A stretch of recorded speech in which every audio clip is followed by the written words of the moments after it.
તીર્થંકરોના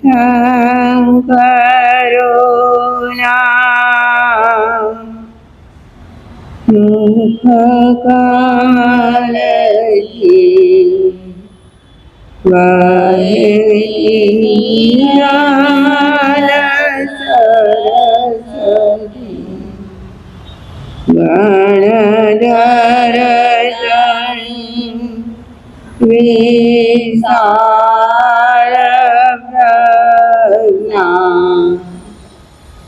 સૂત્રરૂપે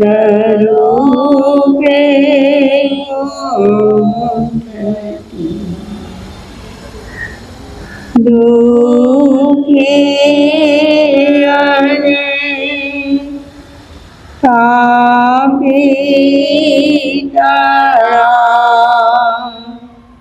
દુઃખ પાપને નિવારતી છીનવાઈ મૈયા તુજ કૃપાથી હાય મુજે રામની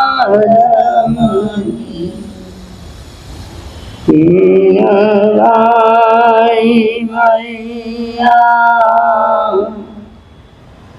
તુજ કૃપાથી હાય મુજે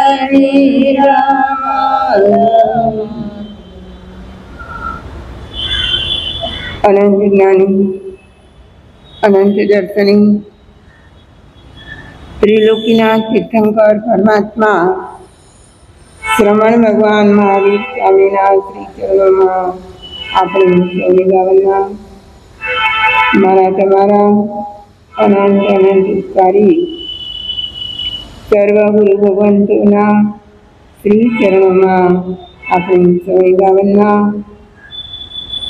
ગુરુની માયા પૂજ્યવરા મુક્તની લંબાયના સતીજીના શ્રી ચરણોમાં આપણે સૌની ભાવના અનંત જ્ઞાની પરમાત્માએ જગતના સર્વ જીવોના ઉદ્ધાર માટે આગમોની પ્રરૂપના કરી. આગમ એટલે નિર્ગ્રંથ પ્રવચન અને આ નિર્ગ્રંથ પ્રવચન આપણા જીવનમાં કેટલાક અવનવા ઉપદેશ લઈને આવે છે. ગઈકાલે આપણે બાજી હારી ગયાની વાત કરી. કોણ કહે છે? રત્નાકર આચાર્ય કહે છે, જન્મો અમારા જીનજી ભવ પૂર્ણ કરવાને થયા, આવેલ બાજી હાથમાં અજ્ઞાનથી હારી ગયા. મારા તમારા જીવનમાં કઈ બાજી હાથમાં આવી ગઈ અને એને આપણે હારી ગયા? કઈ બાજીઓ આપણને મળી છે?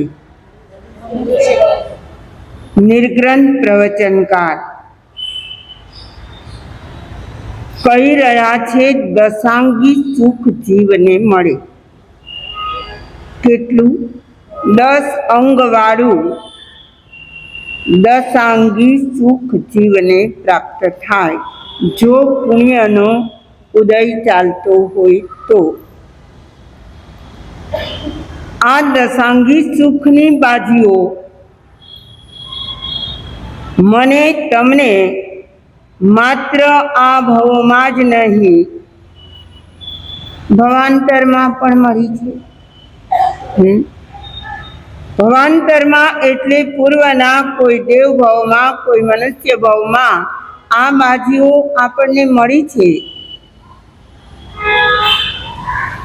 પરંતુ એ બાજી મળ્યા પછી લાગે છે કે આપણે એ બાજીને હારી ગયા હોઈએ, નહીતર આવા દુષમ પંચમ કાળમાં મારે અને તમારે ઉત્પન્ન થવું પડે ખરું? જે બાજી મળી એનો પણ આપણે સદુપયોગ ના કર્યો, અને એમનો સદુપયોગ ન કરવાના કારણે આપણે ક્યાં ઉત્પન્ન થવું પડ્યું? આવા દુઃખમય આરામાં, જ્યાં પ્રાય કરીને દુઃખ દ્રષ્ટિગોચર થાય છે. તમે કહેશો અમે તો બધા સુખી છીએ, અમને ક્યાં દુઃખ છે? છે કે નથી? દુઃખ ક્યારેક આવે છે. તમે શું કહેશો? હા, કેટલો એકાદ સરસ મજાનો પસાર થાય ને ક્યારેક એકાદ દુઃખની કસક આવી જાય. પણ ના, એવું નથી. અહીં તો નિર્ગ્રંથ પ્રવચનકાર કહે છે, જીવને દશાંગી સુખ મળ્યું છે, એ દશાંગી સુખનો દુરુપયોગ કર્યો છે. કયું છે દશાંગી સુખ? કોને ગાથા આવડે છે? ખેત વથુ હિરણં ચ પસવો દાસ પુરુષમ ચતારી કામ ખંધાની તથ્થસે ઉવવચ્ચઈ. બીજી ગાથા એની જ છે, મિત્તવં નાયવં હોય ઉચ્ચા ગોયે વણવં અપાયંકે મહાપન્ને અભિજાયે જસો ગઈ. આ બે ગાથામાં 10 સુખનું વર્ણન કરીએ છીએ. કેટલા? 10 સુખો. પહેલા પ્રકારનું સુખ, એના 4 અંગ બતાવીને 4 કામ સ્કંધો કહ્યા. ખેત વથુ હિરણં ચ પસવો દાસ પુરુષમ. આખું ચરણ જોઈ લો. એમાં શું બતાવ્યું? કે કોઈ વ્યક્તિને ખેત એટલે ખુલ્લી જમીન પોતાની માલિકીની મળે. વથુ એટલે ઢાંકી જમીન, માને કે મકાન મળે, દુકાન મળે, ફેક્ટરીઓ મળે, મિલ કારખાના મળે. ખેત વથુ હિરણં ચ. હિરણ એટલે સોનું અને ચાંદી બંને લઈ લેવાના.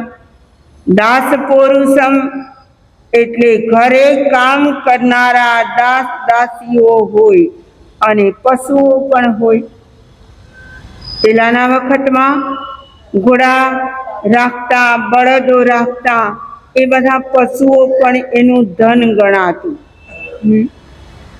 તો આ 4 કામ સ્કંધો પણ જીવને પુણ્યના ઉદયથી મળે. શાનાથી મળે?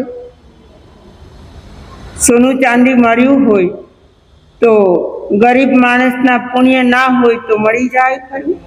ના. અને તમારા ઘરે શ્રીમંતો ના ઘરે બેનો પાસે કેટલો દાગીનો હોય, કિલોથી જોગતા હોય એવા પણ હોય.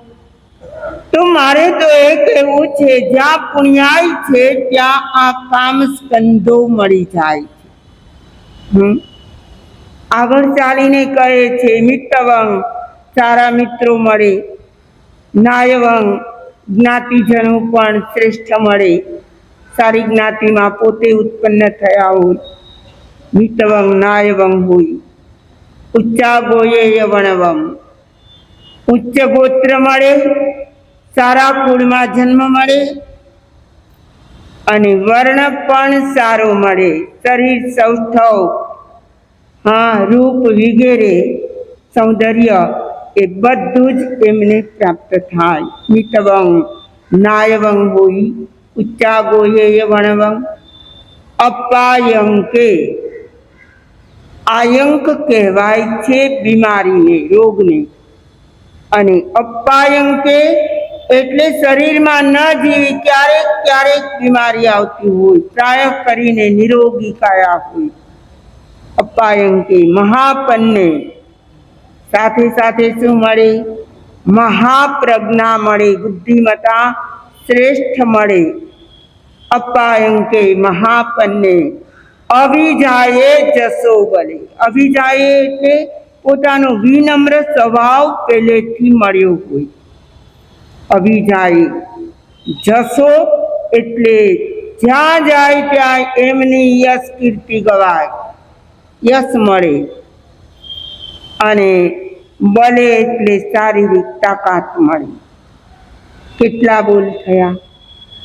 દશાંગી સુખ. 10 બોલો છે.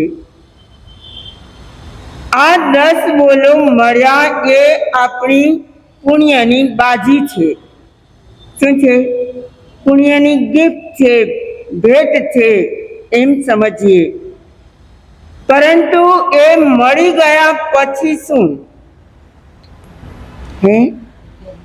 મળી ગયા પછી મળ્યું છે બધું. દશાંગી સુખમાં નિર્ગ્રંથ પ્રવચનકાર કહે છે કે હવે કોઈ સુખ સંસારી બાકી રહેતું નથી. આ 10ની અંદર લગભગ બધું જ આવી જાય. તમે કહેશો અત્યારના અમારા જે કોમ્પ્યુટર વગેરે સાધનો છે, મોબાઈલ વગેરે છે, એવું તો વાત આમાં આવી નથી. આવી છે પણ ધન મળ્યું છે એટલે તમે બધું જ લઈ શકો. તમારે જે ખરીદવું હોય તે ખરીદી શકો. તો દશાંગી સુખ ભગવાને શાસ્ત્રમાં કહ્યું છે. એટલે ભૌતિક સુખની દ્રષ્ટિએ કોઈ સુખ બાકી રહ્યું નથી. જ્ઞાતિજનો પણ મળે, મિત્ર વર્ગ પણ મળે. એટલે કે વ્યક્તિઓ પણ સારા મળે, પોતાનું શરીર પણ સારું મળે, આસપાસના સંયોગો પણ સારા મળે, ધન સંપત્તિ પણ મળે. હવે શું જોઈએ? શું જોઈએ? આ બધું તો આ જીવને એકવાર નહીં, અનેક વાર મળ્યું છે. દેવલોકમાં તો આના કરતા વધારે વૃદ્ધિ હોય. તો જ્ઞાની કહે છે કે રત્નાકર આચાર્યની ભાવના જુઓ. જન્મો અમારા જીનજી ભવ પૂર્ણ કરવાની થયા. જે જન્મમાં આવ્યો ત્યાં મને આવા બધા સુખો પુણ્યના ઉદયથી તો મળી ગયા. ના મળ્યા? કોઈ આમાંથી બાકાત છે ખરા? કે અમને ભલે કોઈને થોડું વધારે પુણ્ય અનુસાર પણ બધું જ મળ્યું છે.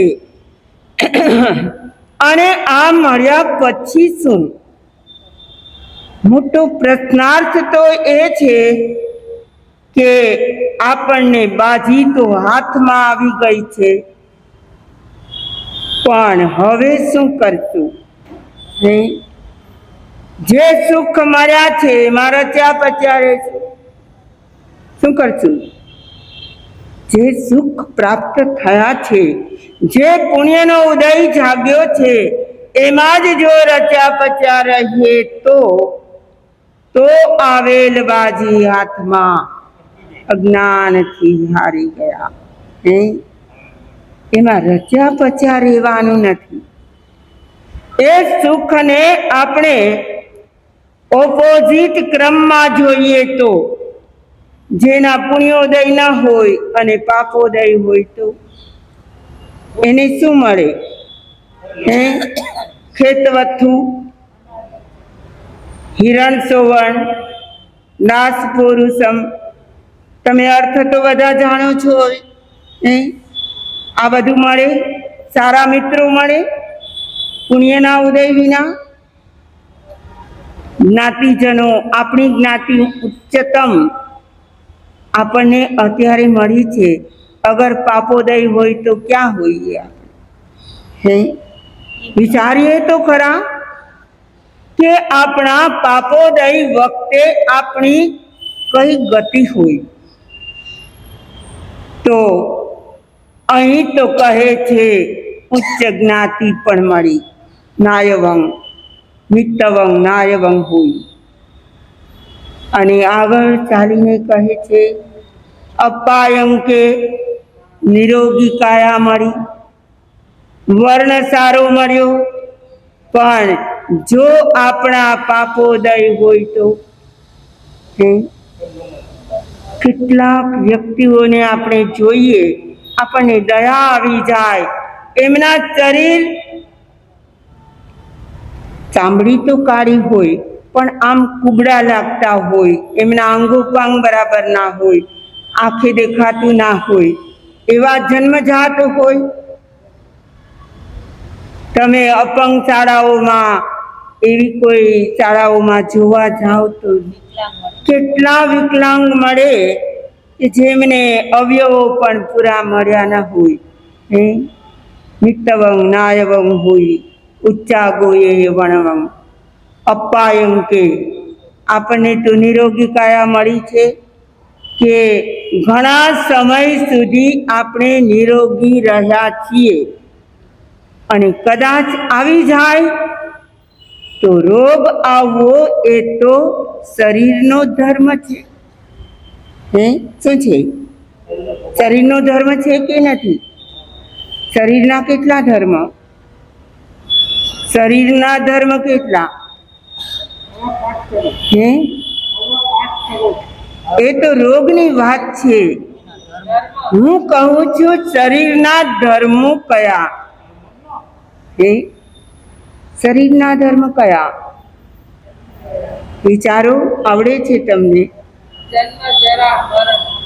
હા, જન્મમ દુઃખમ, જરા દુઃખમ, રોગાણી મરણાણી, ય 4 જ છે.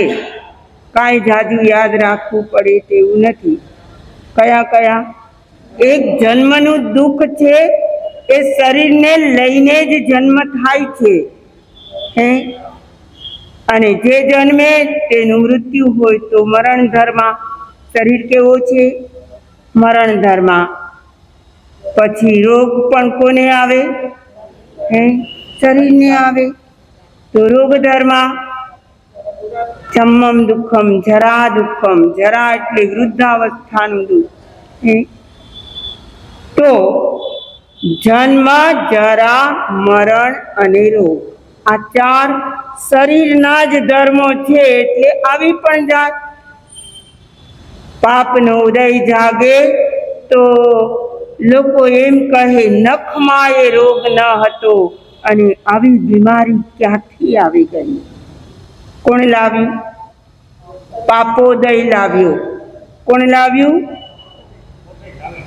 કોઈના ઇન્ફેક્શનથી નહીં, તમારા પોતાના પાપોદય. હા, જ્યારે ઉદયમાં આવશે ત્યારે શરીરમાં બીમારીઓ આવશે. અપાયંકે ને બદલે બહુઆયંકે પણ થઈ જાય. ઘણા રોગો એક સાથે થાય કે ન થાય?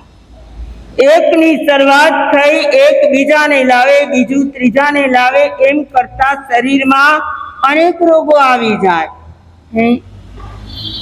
મહાપન્ને એટલે પુણ્યોદય હોય તો મહાપ્રજ્ઞા મળે, બુદ્ધિમતા શ્રેષ્ઠતમ મળે, સન્માર્ગે લઈ જનારી બુદ્ધિ મળે, ધર્મ માર્ગે લઈ જાય, અધ્યાત્મના માર્ગે લઈ જાય. અને જો બુદ્ધિ બરાબર ના હોય તો, કુબુદ્ધિ હોય તો એ દુષ્ટ માર્ગે લઈ જાય. એને સમજાતું હોય છતાં પણ એમના કાર્યો સારા ન થાય. કોણ કરાવે? પોતાની જ દુર્બુદ્ધિ. અપાયંકે મહાપન્ને અભિજાયે. વિનયવાન ના હોય, પાપના ઉદયવાળા, એનામાં વિનય ન હોય. ઘરના વડીલો ગુરુજનો જે પણ એમને શિખામણો આપે એને લાગુ પડે ખરી? અરે જેમ જેમ શિખામણ આપતા જાય એમ એમનો અવિનય વધતો જાય, સામે બોલતા થઈ જાય, પ્રતિકાર કરતા થઈ જાય. અને એ વિનયવાન બનવાને બદલે વધારે વધારે અવિનય બનતા જાય, અભિજાય જસો બલે. અને આવા પાપોદય વાળાને યશ ક્યાંથી મળે? યશ ન મળે, શરીરમાં શક્તિ પણ ન રહે. કેટલાય કુવ્યસનના રવાડે ચડી ગયા હોય. માટે જ્ઞાની કહે છે કે અત્યારે તારો પુણ્યોદય ચાલે છે. શું ચાલે છે? રત્નાકર આચાર્ય કહે છે આવા પુણ્યોદયના ભવો પણ મેં ઘણા કર્યા. જન્મો અમારા જીનજી ભવ પૂર્ણ કરવાને થયા. જન્મ થયા એટલે મરણ થયા હશે કે નહીં? જેટલા જન્મ થાય એટલા મરણ તો થાય ને. તો અહીં માત્ર જન્મો કયા છે એથી સમજવું કે આપણે એવા કેટલા મરણે પણ મર્યા છીએ.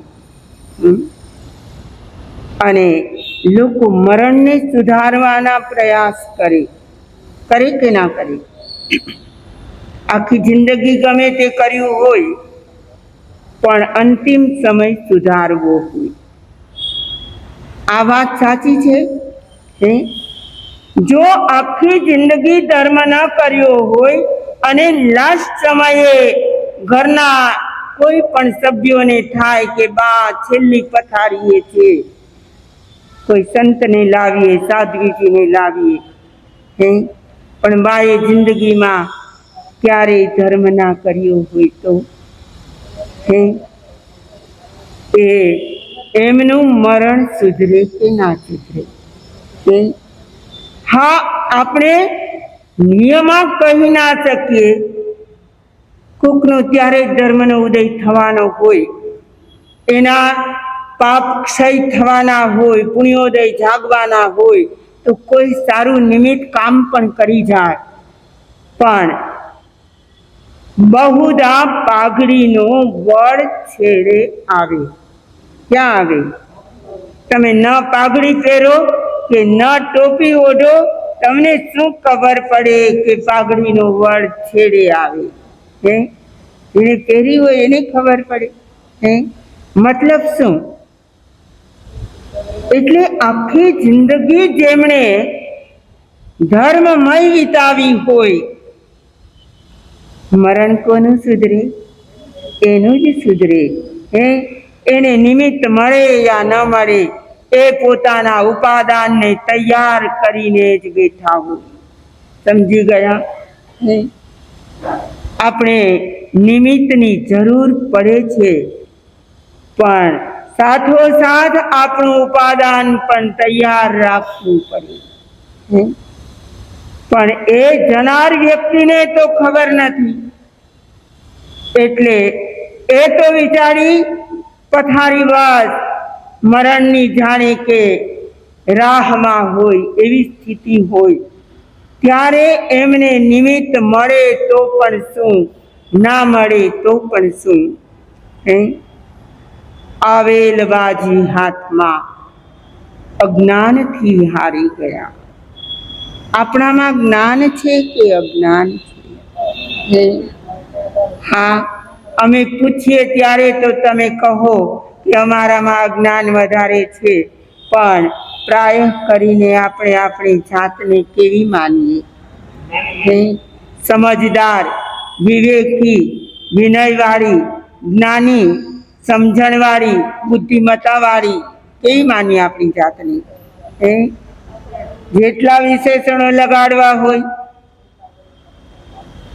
જ્ઞાન તો એને કહેવાય જે વીરતીના માર્ગે લઈ જાય. નાણસ્ય ફલમ વિરહી. શું? જ્ઞાનનું ફળ જ એ કે જે વીરતીના માર્ગે લઈ જાય. વીરતી એટલે શું? સંસારના સર્વ ભૌતિકતાના પદાર્થો તરફથી માણસ વિરત થઈ જાય, વિરામ પામી જાય. હવે આ કંઈ જોઈતું નથી. તમારે તો હજી જોઈએ છીએ. આજે આપણે જ્ઞાન ભણનારા, જ્ઞાન ભણાવનારા એવા ઉપાધ્યાય પદને યાદ કરવું છે. કોને? સમજણની વાતો છે, જ્ઞાનની વાતો છે, જે સ્વયં ભણે અને બીજાને ભણાવે. ઉપાધ્યાયનું કામ શું હોય? અધ્યયન અને અધ્યાપન, ભણવું અને ભણાવવું. આ બે કામ આખા જૈન શાસનના જબરદસ્ત કામને કોણ સંભાળે? ઉપાધ્યાય ભગવંતુ સંભાળે. તમે પેલું સ્તવન ગાઓ છો, બધાને આવડે છે.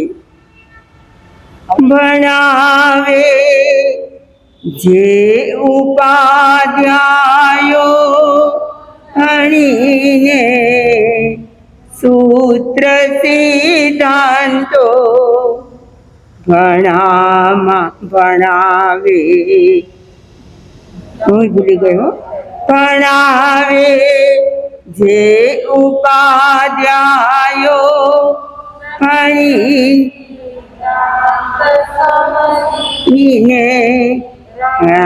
રમે છે જ્ઞાનના દાને નમું છું આવતી. રમે છે જ્ઞાનના દાને. જ્ઞાનનું દાન કરવામાં જે એકદમ રમણતા અનુભવતા હોય, એમાં એકાકાર થઈ જતા હોય. સ્વયં પેલા ભણે, મારી જેમ ભૂલે નહીં. શું કરે? સ્વયં ભણે અને અન્યને ભણાવે. એ કામ કોનું છે? ઉપાધ્યાય ભગવંતનું. અધ્યયન સ્વયં કરે, અધ્યાપન બીજાને કરાવે. આવા ઉપાધ્યાય ભગવંત કેટલા ગુણના ધારક છે? 25 ગુણના ધારક. આજની વિધિમાં શું કરશો? 25 લોગસનો કાય ઉત્સર્ગ, 25 વંદના અને ઓમ રીમ નમો ઉવજ્જાયાણ. કેટલામું પદ છે? ચોથું પદ છે. આજે આયંબિલની ઓળીનો પણ ચોથો દિવસ છે. ઉપાધ્યાય ભગવંતની આજે આપણે આરાધના કરવી છે. કેવું મજાનું એ દ્રશ્ય હોય જે શિષ્યોને અને એમના અનુયાયીઓને ભણાવતા હોય. જોયા છે આવા દ્રશ્ય? અરે તમે પણ ભણ્યા હશો.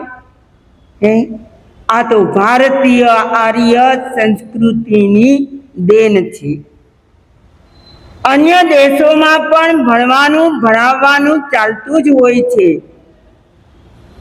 પણ આપણા ભારત ભૂમિમાં તો આશ્રમ વ્યવસ્થા હતી. કઈ વ્યવસ્થા?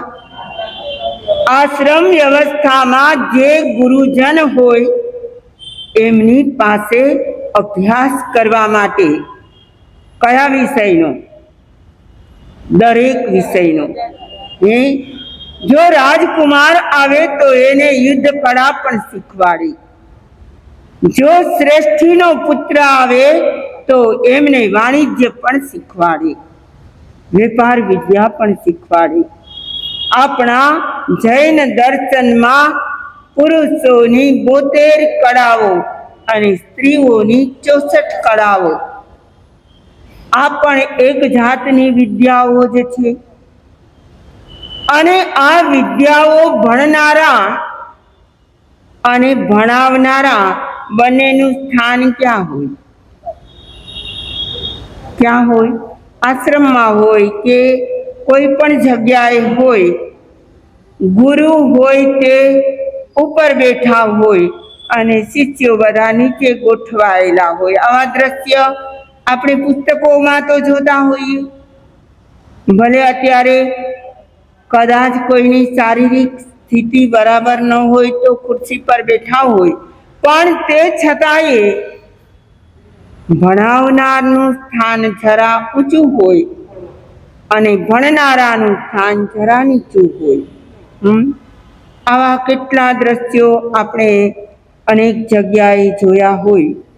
આનું પણ એક કારણ હોય કે જે નીચે બેસે, નમ્રતા રાખે, એને જ્ઞાન જલ્દી સંપાદન થાય.